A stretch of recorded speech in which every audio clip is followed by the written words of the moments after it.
It's back to school season, and college start dates are fast approaching, if not here already. I know in about a week, my own son will be moving away to start his freshman year himself. And with that time of year, if you know anything about the American South, that means one thing: college football is right around the corner. Getting my son ready for college while also working in education myself, that's all my mind has been able to comprehend these past few weeks, to say the least. Historically, that means Dixie After Dark typically takes a week off, but this time, all the recent college talk reminded me of a newspaper article I came across a while back. I went back to find it again, just to see if it would make for an interesting episode or not. Now that AI has taken over most internet search engines, my search told me this: there's no readily available information about a newly established, explicitly named New Alabama Experimental College in the search results. The New Alabama Experimental College. Remember that name.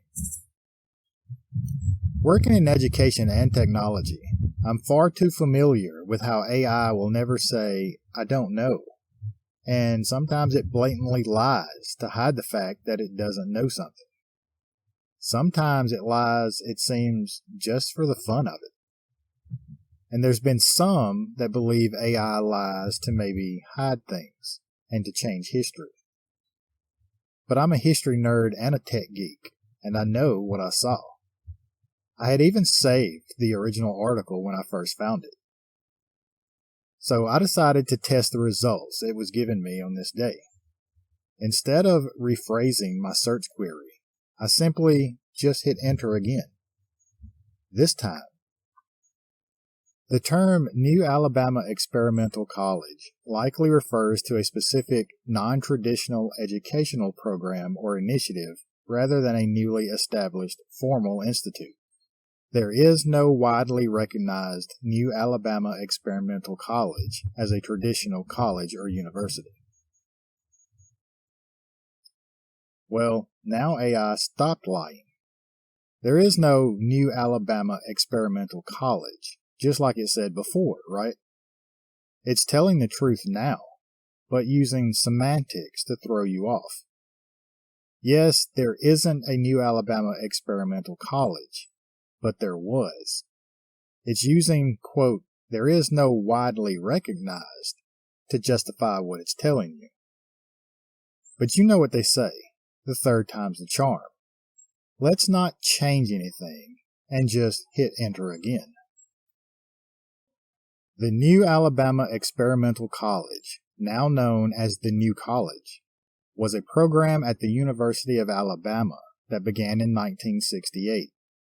It differed from traditional academic structures by offering courses without test, lectures, or credit.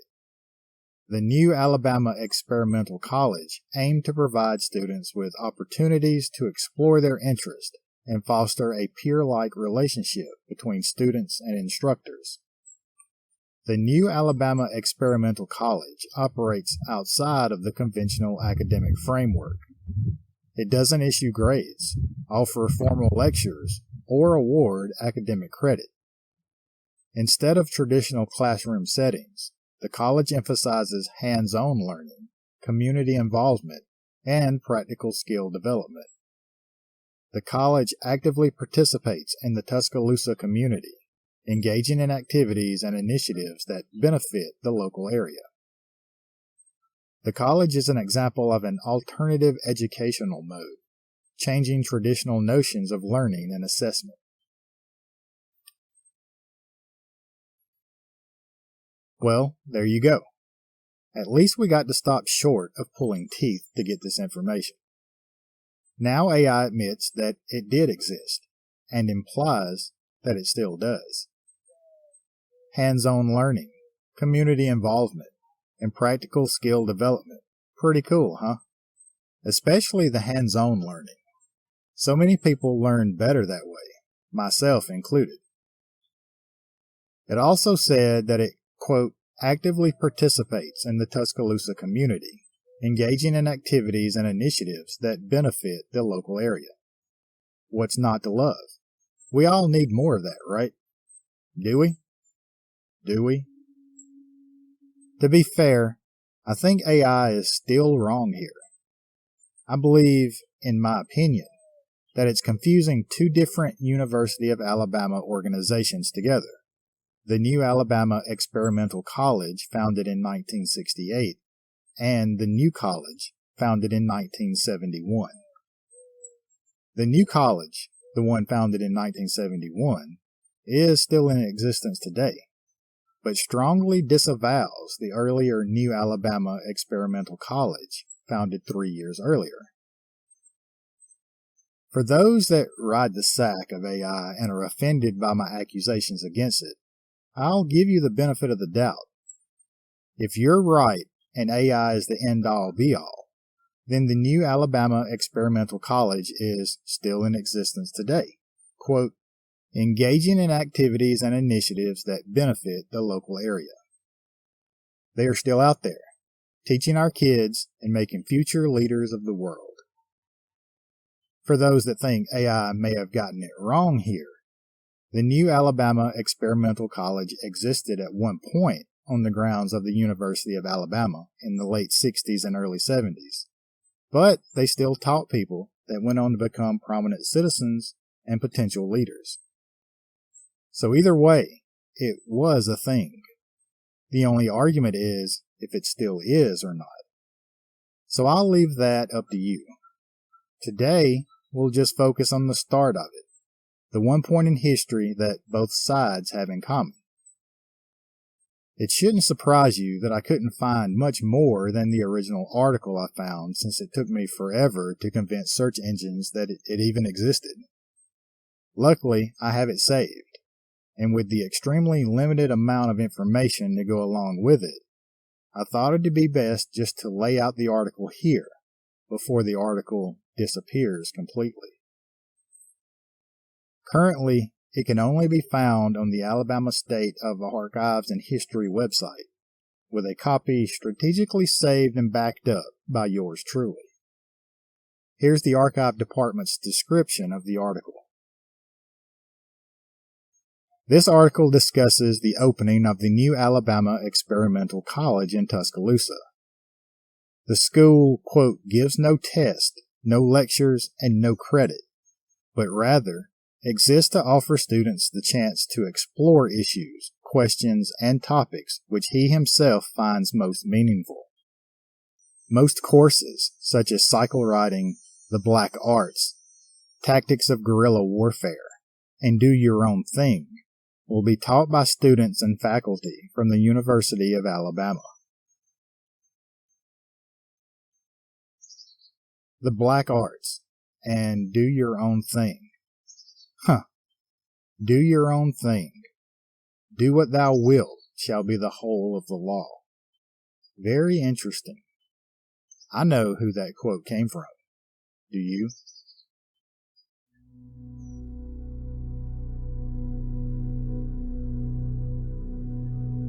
Everyone loves a good, strange, weird, or bizarre story. Well, welcome to the American South, where dark legends and haunted history lurk around every corner. Where superstition, folklore, and a touch of backwoods magic blend with everyday culture. Some say, in order to survive. This is Dixie After Dark.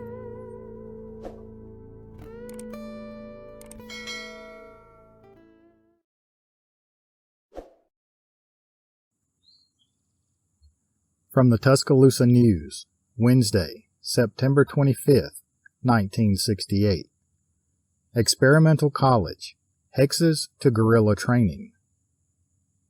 The New Alabama Experimental College has opened with a great deal of confusion and enthusiasm. Over 500 students met Monday night with their course leaders for such subjects as Seminar on Drugs, Femininity, the Black Arts, and Tactics of Guerrilla Warfare. Bill Moody, a senior from Houston, Texas, and Michael Bannon, also a student, are co-directors. Moody explains, the experimental college exists to offer the students the chance to explore issues, questions, and topics which he himself finds most meaningful. Education should be a mutual learning experience between all participants, with the free exchange of ideas between everyone concerned being the utmost importance. Moody continues, the experimental college gives no test, no lectures, and no credit, but it offers an exciting chance to explore those issues and topics which are not normally offered in the college curriculum, and it creates the challenge to make your education an exciting, personal experience. There is no connection between the New Alabama Experimental College and the University of Alabama, except that many of the students at the Experimental College also study at the university. But the Experimental College has no entrance requirements at all, and anybody interested may attend. Several professors at the Capstone, a popular nickname for the University of Alabama, are leading experimental college seminars, including Jeff H. Buttram, sociology instructor, who will direct conversations on the necessity of a totalitarian state and the strains of a free society. Dr. Joseph Bettis is leading the pack in cycle riding, and John Blackburn, Dean of Students, will meet with students to discuss problems in higher education. Dr. Michael Denoff will lead sensitivity training to enable group members to understand how they are perceived by others in the group. The basis for sexual morality will be explored by a group studying the sexual revolution under the guidance of Dr. Wilburn Harley Rivenbark. Dr. Victor Gibeon will preside over discussions of the Vietnam dilemma. The Reverend Robert Keever will talk with people interested in the revolution in theology. He says, "We'll take it the way they want to, and the group will discuss whatever is pertinent to theology and interests them." Keever says, "Theology is a terrific ferment and is a source of a revolution in ideas on many fronts." Only 2 boys out of a class of 13 signed up for Femininity, to be led by student Paul Rollins, who explains, "I think one of the major problems today is the lack of identity and restlessness amongst women, and of course, its effect on men." The most popular course with the students seems to be the Black Arts, or witchcraft, taught by Ann Toller, a senior from Georgia. She reads tarot cards, has 2 black cats named after devils, and her telephone number is 1313, she reveals. She will lead her group as they learn about spells, palmistry, ESP, and fortune-telling. "I'd like to have a black mass, but we'd have to tone it down," she laughs. Harold Ledbetter, 27, is leading Do Your Own Thing. He doesn't expect it to last, though. "I don't think people can stand an unstructured environment, even 1 hour a week," he says, adding that the course will be therapeutic. Gene Atkinson, an ex-Marine from Bessemer, will teach the tactics of guerrilla warfare. "I'll let the people decide whether they want to concentrate on theory or practice," he says, "but I probably won't let them handle guns." Probably. Paul Scribner, a junior who is also the leader of the newly formed chapter of the Students for a Democrat Society on campus, will lead Understanding the New Left. "We will try to understand the radical movement in government and on the campuses," he explains. Scribner knows what he's talking about. During the National Democratic Convention in Chicago, Scribner met with Mark Rudd, who led the student rebellion at Columbia University last spring. The ultimate objective of his course will be to try to organize people in the ghetto areas to, quote, "get their rights," Scribner says. All of the students are enthusiastic. I think students work harder when they are doing something they want to do rather than something that's required, states Miss Layfield Brooke, former president of the University of Alabama Alumni Association, who signed up for a course herself. Courses will meet in apartments, homes, and various student centers. Pat Snyder, a pretty co-ed signed up for Guerilla Warfare, says, "I just want to know what's going on, because I'll never experience it." Anita Stewart, a transfer from Agnes Scott, has a more ulterior motive. "I want to learn the practical application of the black arts," she says. There you go. A little gem of an article hidden away in archives that shows how weird the University of Alabama was in the 1960s. But I'm sure that was a strange one-off thing, right? Oh, and an interesting bit of Dixie After Dark trivia. Did you know that Marshall Applewhite taught chorus at the University of Alabama during this same time frame? Yep, the Heaven's Gate Hellbot comic cult that drank the Kool-Aid, thus popularizing that phrase. Their cult leader, Marshall Applewhite, was teaching at the University of Alabama at the same time the new Alabama Experimental College was gearing up. What a weird coincidence, if you believe in that sort of thing. Oh well, it is what it is. Just a bit of college history and trivia as we wait for football season to kick off in a couple of weeks. Choose your team wisely.